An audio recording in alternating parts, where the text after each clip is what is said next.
Bonjour, nous sommes aujourd'hui avec la fondatrice de la maison Begum, Héloïse Wirth. Bonjour Héloïse. Bonjour. Alors racontez-nous la maison Begum, Héloïse.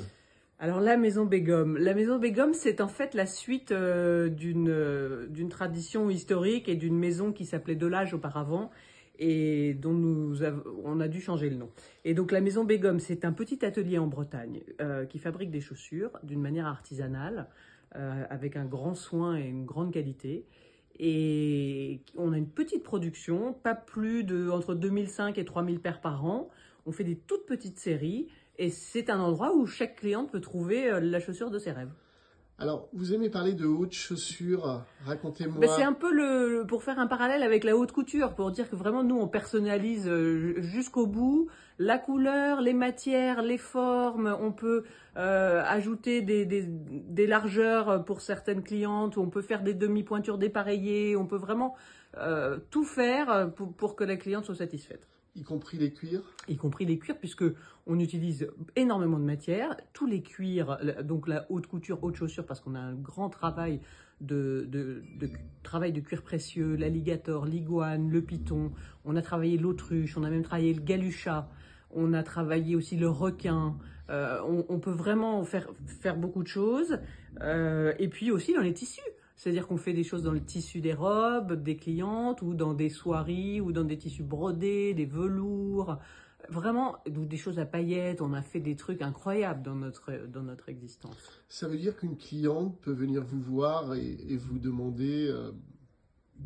Des chaussures en satin brodé au fil d'or, vraiment des chaussures en autruche verte, du crocodile turquoise, du python bariolé avec aussi, et également de l'agneau, parce que l'agneau c'est très souple, c'est avec ça qu'on fait les gants, donc de l'agneau métallisé.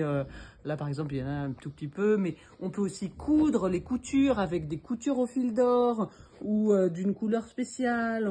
On peut changer la couleur des élastiques, on peut faire des bottines fourrées. Alors là, on a fait une série dernièrement avec du mouton orange fluo. Donc voilà, et puis vous pouvez choisir un cuir vert, le mouton orange. Enfin voilà, on a à l'atelier une multitude de cuirs, de tissus, de matières. Et puis des artisans qui sont hyper talentueux surtout et qui ont de l'imagination et qui sont capables de faire des trucs même qu'ils n'ont jamais fait. Donc nous sommes dans le métier d'art. Oui, voilà, on peut dire, on est en train d'obtenir, notre dossier est déposé pour avoir le label entreprise du patrimoine vivant. Donc on attend. Très bien.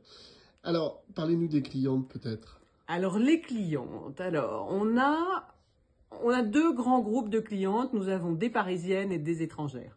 Alors les Parisiennes connaissent la maison depuis assez longtemps, puisque en fait la maison, quand elle s'appelait Delage, elle venait déjà.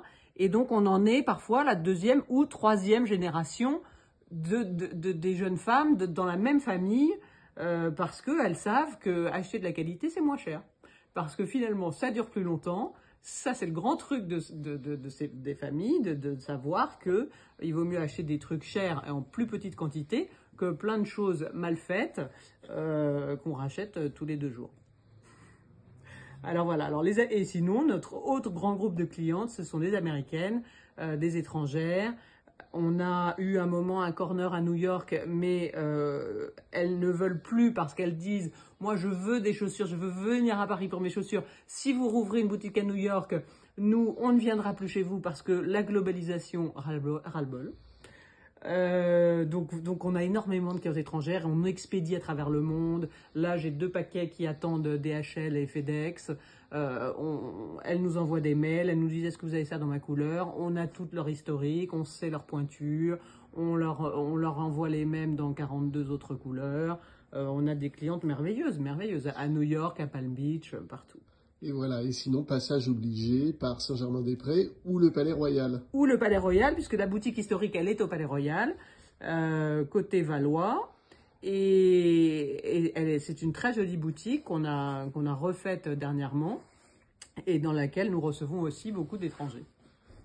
Parfait. Héloïse, parlez-nous peut-être de quelques-uns de vos modèles emblématiques. Alors, les modèles emblématiques, le modèle très Saint-Germain-des-Prés, c'est celui-là, la bottine Lucrèce. On l'a en, je pense, 25 couleurs différentes. D'ailleurs, en voilà encore un autre exemplaire, les rouges, qui est une des couleurs favorites des germanopratines. Nous avons, après, l'autre modèle emblématique qu'on vend le plus au Palais Royal. Donc là, vous voyez du satin rose brodé de fil vert. Mais ici, il y a celle-ci dessinée par l'artiste Sophie Duff, qui est vraiment la chaussure parisienne, Pont Neuf, avec tout le pont dessiné, la place Dauphine, voilà. Donc ça, un grand succès. Donc ça, c'est le modèle Marquise qu'on a aussi dans énormément de couleurs. Après, les bottines, on a une bottine très confortable qu'on peut faire dans toujours plein de matières, plein de couleurs. Là, vous en avez une paire en alligator, là-haut, vernis, enfin voilà. Et puis, pendant le confinement, l'atelier a commencé à travailler, à faire toute une formation de maroquinerie et fait aussi quelques sacs. Et enfin voilà, moi j'aime beaucoup aussi ces bottines. C'est un modèle classique, mais avec plein de détails qu'on peut personnaliser à l'envers.